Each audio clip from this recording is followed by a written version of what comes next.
Many believe life as we know it has changed irrevocably, and that in this seismic shift lies an opportunity to turn things around, improve our world, and make life better for the majority, especially in poor countries.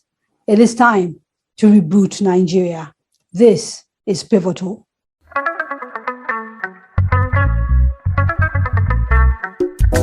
Over the last few days, we have seen violent attacks in Kaduna State, a place which has symbolic significance for the whole of the northern region, given its former status as its capital.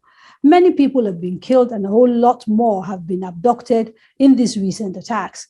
Sadly, the heightened state of insecurity in Nigeria is not isolated, and across the country, people continue to die from violence perpetuated by non-state actors. Add this to an unemployment rate of almost 35%, a wobbling and unproductive economy, and the more recent energy crisis, and we clearly have a country that is tottering. Under these circumstances, as politicking begins in anticipation of national elections taking place in 2023, one would expect the conversation to be dominated by the existential crisis facing the country. Alas, the issues that dominate are about where Nigeria's president should come from, not his capacity or his ability, but his zone. With this issue dominating political discourse among the two major political parties, the ruling All Progressives Congress, the APC, and the leading opposition, the People's Democratic Party, the PDP, the question is, would we be having a zonal president come 2023 or a Nigerian president? And in fact, what will this do to the issues that face us as a country? Joining me on Pivotal today to discuss this are Mr. Sidon Adenuba, former Commissioner for Information, Anambra State. Also here with me in the studio, Mr. Bolanle Olugbani, a lawyer and a political commentator. On Zoom, we are also joined by Mr. Ahmed Buhari, former presidential candidate and also political analyst. Gentlemen, welcome to Pivotal. Mr. Sidon Adenuba, former Commissioner for Information, Anambra State. He's here in the studio with me. Thank you, sir, for coming on Pivotal. It's my pleasure. And also in the studio with me, Mr. Bolanle Olugbani, a lawyer and political commentator. Thank you, sir, for joining us. Thank you for having me. And finally, joining us via Zoom is Mr. Ahmed Buhari, a former presidential candidate and also political analyst. Thank you for joining us. Yeah, thank you very much. Let me start with Mr. Sidon, who's actually been in government. Should zoning be an issue in these elections, or should Nigerians be demanding that their politicians focus on sort of the issues, the existential crisis that the country appears to be facing? Well, the phraseology of your question gives the impression that these two things are mutually exclusive. That is fundamentally wrong. You can get the best from any part of the country. You're able to strike both balance and competence. The whole idea of zoning is informed by the strive for social justice. It was the great Dan Usman Fodio who said that a society can live with corrupt leaders, but no society can survive without social justice. When you have this at the back of your mind, you can understand where we are going. And let me give you an example so I don't look to be too theoretical. Switzerland is one of the most prosperous countries in the world and one of the most stable. They are basically 6 ethnic groups. For that reason, the presidency rotates among them, the Italians, the Germans, the French, etc. Mr. Olugbani, I mean, I hear him and I think I kind of understand the point he's making. And he makes the point that the two things are not mutually exclusive. The problem, though, is that the conversation that is dominating and drowning out everything right now is the issue of zoning. We're not hearing other things come to the fore. What are your thoughts regarding this issue of zoning as is being discussed in the run-up to the 2023 elections? The constitution of the country, the 1999 constitution, has provided in section 14 that the principle upon which the government of Nigeria, both federal, states, and even local governments, should operate on should be on the principle of democracy and social justice. There should be no dominance of any ethnic group, religious group, tribal group. There should be fairness in the allocation of resources, opportunities, benefits, employment. And in everything that we do, we must take into consideration the fact that we are a multi-ethnic society, a multi-religious society. We have tendency to have different ideological, political, standpoints. Cultural points. And so this must be taken into consideration in every appointment, every opportunity, every privilege, every form of the way we handle ourselves in such a manner that nobody feels excluded, nobody feels marginalized, and that will ensure that the Nigerian project continues to survive and everybody has a sense of belonging. So I mean, Malam Ahmed, I hear them. But again, my insistence is that in this conversation, that seems to be the only thing. So nobody's talking about the competence of the candidates. Nobody's talking about their track record. Nobody's talking about, whether they've proved themselves to be good leaders in other things they've done before. The only game in town at the moment on the surface appears to be zoning. And for a lot of people, that is quite frustrating. What is your position? I think, like you said from the beginning, the biggest frustration in all of this is the fact that we're not just talking about zoning, we're all fixated about 2023 elections at a time where we don't have electricity, we do not have petrol, we do not have banditry on its rise. Everything seems to be falling apart. The dollar is rising. But everything you hear people talk about is 2023. On the issue of zoning, I think it's important for us to realize that before the 1999 Constitution was drafted, the military knew the complexities in our space and decided that they were going to put in place a sort of arrangement that is going to make every zone feel as though part of the country. And they did take out that as part of the Constitution out and then introduce federal character. And all of this was done so that every region would have a fair opportunity to participate in the governing structure of the country. Then political parties like the People's Democratic Party went further to say in Section 3C, they were going to infuse it and say power rotation was going to go from the north to the south. And at this point, it now became an issue where everybody looked forward to producing a president from a certain zone when it is time for that zone.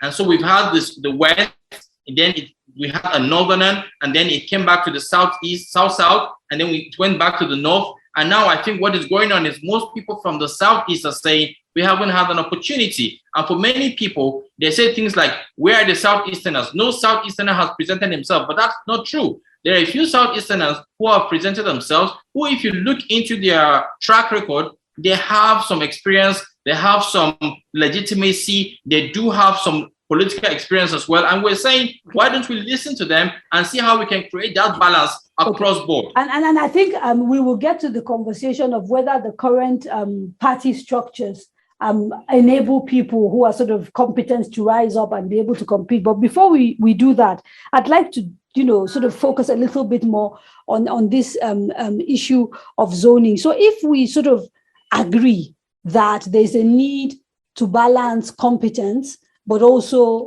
with social justice, which you believe zoning was designed to achieve, within the current setup of the two leading political parties, is it your belief that a process exists for having both of those things take place? And if so, explain how. Well, I'm going to take the APC chairmanship and the party executive convention that just held as a template. We can see that the new APC chairman is essentially from the north. That indicates that, give or take, the way it's going to play out, the presidential candidate will be from the southern side of Nigeria, because there's a need for a balance. It's a norm in the party constitution. The PDP has it as a provision in their constitution, but I think the APC may not have directly included it as their own provision in their own constitution. But the idea is that once a national chairman comes from a particular zone, the presidential candidate ought not to come from that particular zone too. So there's a tendency that other zones will be given the opportunity. The clamor, the greatest clamor.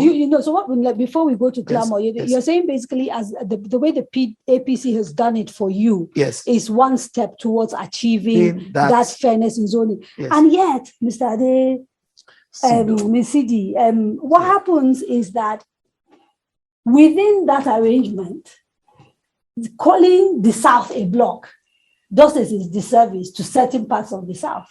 Because the fact that you say APC will give a Southerner, if it's a Southerner from the Southwest, for example, they've already occupied political office. And so, again, within that arrangement, how do you ensure that those who are disenfranchised are the ones who then fill this slot for the South? So somebody from the Southeast, for example. And I say this because I'm also very conscious of the fact that there are people from the North who will tell you the North Central has never produced a president. The Northeast has never produced a president. So this blocking of things in terms of North and South doesn't exactly work for every region. Well, you and I know very well that Nigeria was formed by bringing together the Northern Nigeria and Southern Nigeria. So historically, Nigeria began on this block. Then, as of today, we have been fragmented into 6 geopolitical zones. So it's not just North and South. North and South historically, yes, but the reality today is that we have been divided into 6 zones, and it's working because we have 3 zones in the North and 3 zones in the South. Even though there is no law establishing this, it's not contained in our constitution. Everybody observes this, even in the appointment of people into public office. So everybody knows, in terms of social justice, where the pendulum is swinging towards. If you disrupt it, it will be unfair. The precedent is that in 1998, or let's say 1999, when we had the election, the whole of Nigeria felt the Yoruba were not treated well, especially under Abacha. And there were 3 political parties, 2 formed an alliance, and concrete steps were made to ensure that the presidential candidates were both Yoruba. These things can be done. It's been done before. It can be repeated. And can you imagine if that had not been done? If the whole of the Yoruba people did not participate in the transition to a civil rule program of General Abdulsalami Abubakar, it would have been in turmoil. As a result, the country became stable once again. And clearly, it is evident, nobody can dispute that one zone of the country has not been treated fairly in terms of political leadership. And they are very credible people who have records. I'll give you an example. I come from the Southeast. Peter Obi has a record difficult for people elsewhere to equal. Mr. Ahmed, the point that Sidon was making is a significant one and tallies with the one you started with, which is that there's a zone of the country, the Southeast, that hasn't produced a president, and they have people who are competent, who can do the job. The difficulty is that it does not seem on the surface like anyone from that region has reached out and made the necessary connections and the necessary networking and build a party that would be seen as truly belonging to the West, to the North, in addition to belonging to the West. And because democracy is a game of numbers, the Southeast continues to suffer. So is it a failure of our political process, or is it a failure of politicians from that part of the country that they are not being considered for these posts? It's actually both. It's actually both. It's important for politicians from that region to understand that the game is politics. It's a game of numbers. It's a game of consultations. It's a game of lobbying. It's a game of putting yourself as acceptable, as presentable, as accommodating to every other region. We do understand the complexities of Nigeria, and when you look at it, you find out that everybody is all suspicious of the next person just because they share a different faith or a different ethnicity. That being said, it's important for us to know that I know a few people from the Southeast who have been consulting. I mean, if you look at the news, you see people like Senator Ayim Pius Ayim, who I think a few days ago was in Jos, he was in Lafia, he was in Jalingo. I think he plans to be in Kano tomorrow. And I think it's important for us to also support these kind of activities these individuals are putting forward, just so that the entire country can see that indeed they're making efforts to get this acceptability from the rest of the country. Yes, we are also agree that most men and women from the Southeast haven't played the politics very well.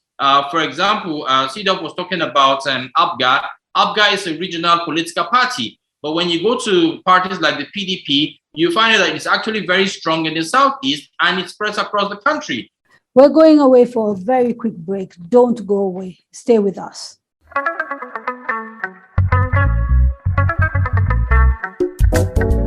Welcome back to Pivotal, and I'm in conversation with Mr. Sidon Adenuba, Mr. Ahmed Buhari, and Mr. Bolanle Olugbani on the issue of zoning and why it is significant, if it is, in the politics of Nigeria. Okay, let me bring you Mr. Bolanle Olugbani here. I mean, you've heard the two of them, and within the context of, let's say, first let's look at the APC, then look at the PDP. We've talked about the fact that they've zoned the chairmanship means it's kind of clear that the South is going to produce a president. Is it your view that they need to go a little bit further and insist that a certain region of the South should produce the next president? In this particular case, I'm talking about the Southeast, which has never produced a president. The highest office has always been that of vice president with Dr. Alex Ikweme.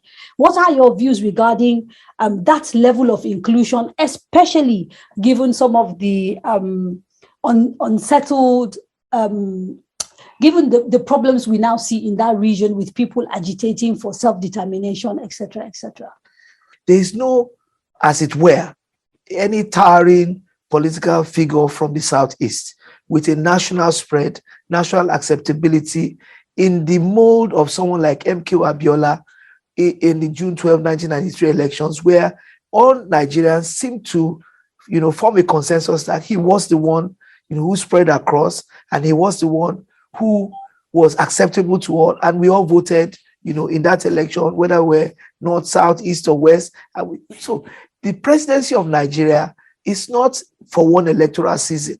It's a project. Whoever wanted to be president of Nigeria from the Southeast ought to have started this project like 10 years ago, attained national acceptability, national support, national credibility, given the impression and the projection that he was an all-inclusive leader who was viable enough to be handed the ticket of any political party for the seat of the president of Nigeria. I have a question for you. First of all, do you think it is possible within this election circle for political parties to produce a candidate from the Southeast?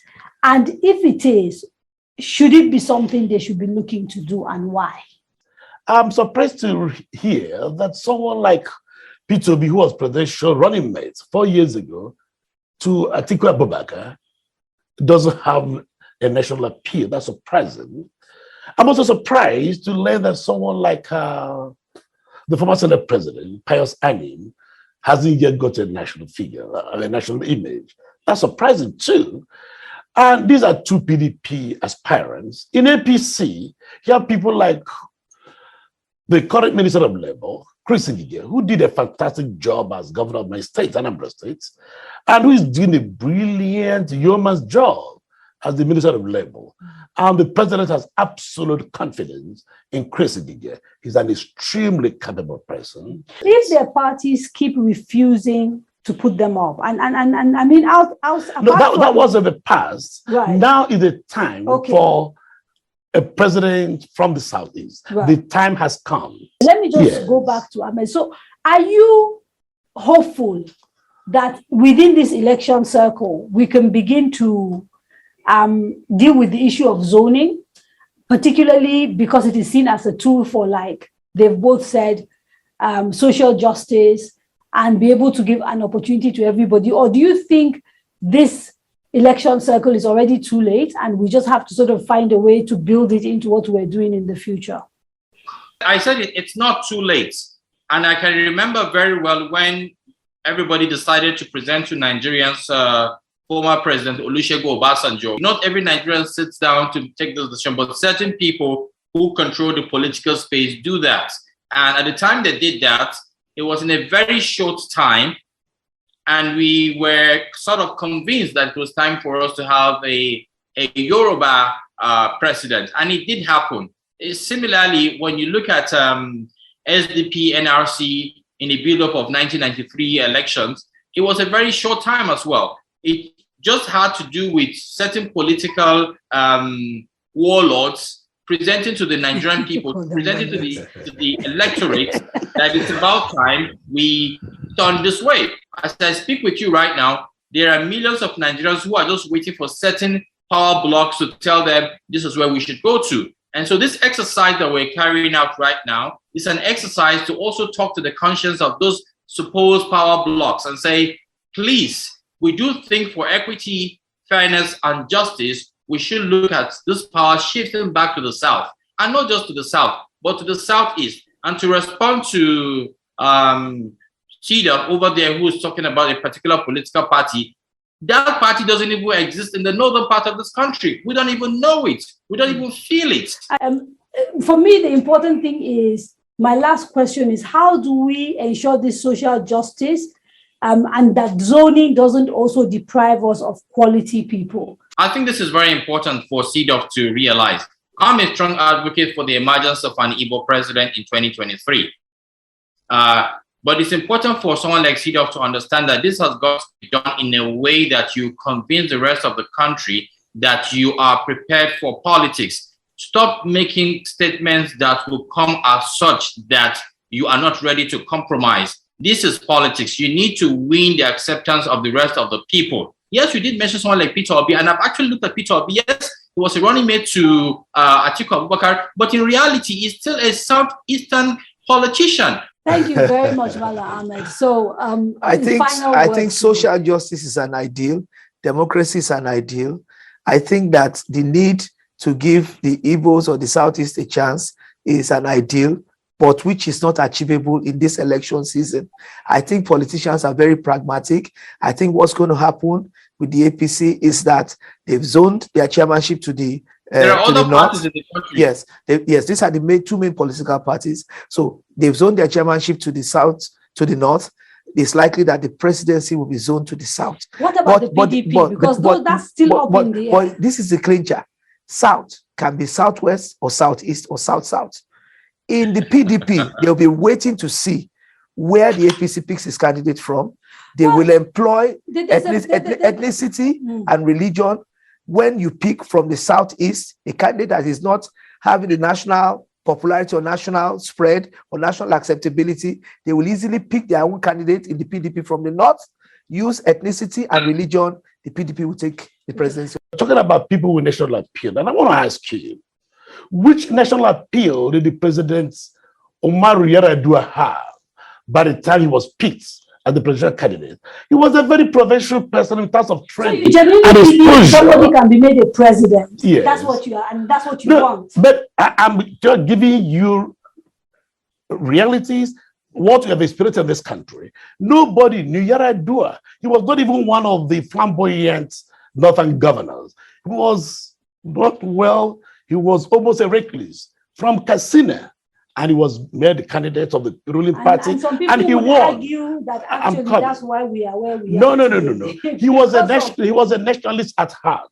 Okay, even though some were provisional in terms of where he had lived and what.